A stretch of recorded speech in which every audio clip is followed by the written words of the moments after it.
কেমন আছেন বন্ধুরা? করবিস কিচেন চ্যানেলে সকল বন্ধুদের আমার চ্যানেলে স্বাগত। বড় মাকে স্মরণ করে আজকে আমি যে রেসিপিটা নিয়ে এসেছি সেটি নিরামিষ আমিষ দুভাবেই বানাতে পারবেন। সেটি কি বলুন তো? সজনে ফুলের বড়া। যে বড়াটা এই সময় খেলে হাম পক্স প্রতিরোধ করে, অল্প সময় পাওয়া যায় আর কিছুটা রেখেও দিতে পারবেন। এরকমভাবে বানালে চলুন সেভাবে বানিয়েছি, সেভাবেই আপনাদের দেখাচ্ছি। মুচমুচে খাস্তা বড়া আমি তো বানিয়ে নিলাম। আর দেখুন, গরম ভাতে ইভিনিং স্ন্যাক্সে দারুণ টেস্টি। শেষ পর্যন্ত আমার সঙ্গে থেকেই রেসিপিটা দেখার অনুরোধ রইল। কেমন হয়েছে দেখতে পাচ্ছেন, অনেকেই বানান, তবে আমি যেভাবে বানাই সোজা সরলভাবে একটু বেশি টেস্টি, সেটার জন্য আমি নিয়েছি মটর ডাল। মটর ডাল তো খুব মিষ্টি, ছোলার ডালও বেশ মিষ্টি স্বাদে, সুতরাং এই দুটো ডালই আমি নিয়েছি। অনেকে বেসন দিয়ে করেন, সেটাও করতে পারেন, তবে এই মটর ডাল আর ছোলার ডাল এই দুটো এখন আমি 2-3 ঘন্টা ভিজিয়ে রাখবো। সকালে উঠে ভিজিয়ে দিলেই হলো। এইবার এই ডালটা একটু ভালো করে কচলে ধুয়ে পরিষ্কার করে জলটা ফেলে দিয়ে তারপরে ভেজানোর কাজটা করুন। এতে বেশ ডালটা পরিষ্কারও হয়ে যাবে আর ফুলে গেছে। দেখুন 2-3 ঘন্টা বাদে ফিরে এসেছি। এইবার এই ডালটা আমি একটা মিক্সির বাটিতে যোগ করে দিচ্ছি, বেটে নেব। শিলেও বাটতে পারেন, মিক্সিতে কিন্তু সহজেই বাটাটা হয়ে যাবে। যতটা ডাল ধরবে ততটা দিয়ে ধীরে ধীরে বাটুন, একটু জল যোগ করুন। এবার 1 ইঞ্চি মাপের আদা দিয়ে দিলাম, তবে একটু জল দিয়ে না বাটলে মিক্সিটা বড্ড নষ্ট হয়ে যায়। 4টে কাঁচা লঙ্কা যোগ করেছি, 2-3টে শুকনো লঙ্কা।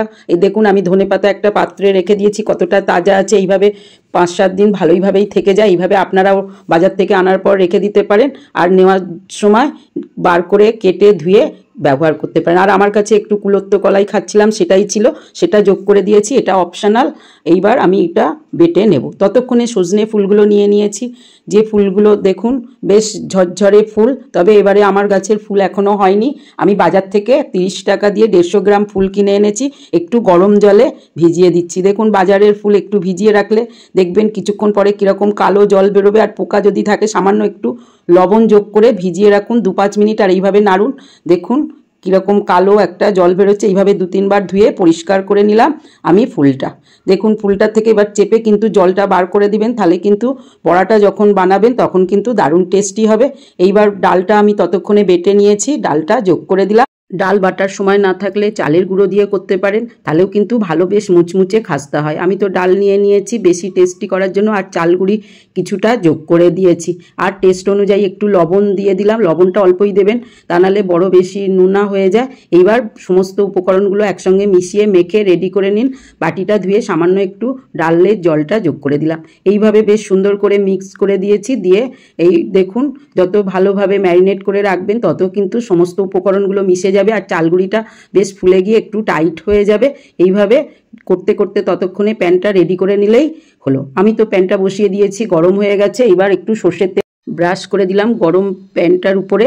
ভালো করে লাগিয়ে দেওয়ার পরে ধীরে ধীরে আমি এই সজনে ফুলের বড়ার যে একটা একটা করে দিয়ে দেবো। হাম পক্সের সময় আমাদের মা ঠাকুমারা যে খাবার খাইয়ে এসেছে, এখন সত্যি পাওয়া দুষ্কর, তবে পেলে 1-8 দিন খেয়ে নেওয়াই ভালো, যেটা শরীরের ইমিউনিটি গ্রো করবে। আর সজনে ডাঁটা তো কত উপকারী, সবাই জানেন, এ কথা আর অস্বীকার করার নেই। যাই হোক, সেই হিসাবে আমি বড়াগুলো বানিয়ে নিলাম। আস্তে আস্তে পুরো প্যানটা ভরিয়ে দেবো যতটা ধরে। এইভাবে করে কিন্তু 2-1 দিন রেখেও দেওয়া যায়, আর মাঝে মাঝে সকাল সন্ধে যখনই ইচ্ছা ভেজে খেয়ে নিলেই হলো। দেখুন, এইভাবে মিশিয়ে দিন আর দিন, নাহলে জলের ভাবটা উপরে চলে আসবে।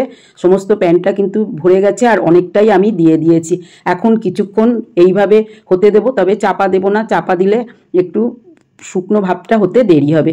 এইভাবে যতটা ধরে পুরো কভার করে দিলাম আমি ননস্টিক প্যানটা, আর এইটা দিয়ে সমান করে দিলাম, তাহলে কিন্তু এবড়ো খেবড়ো ভাবটা হবে না। ভাজার সময় খুবই সুবিধা।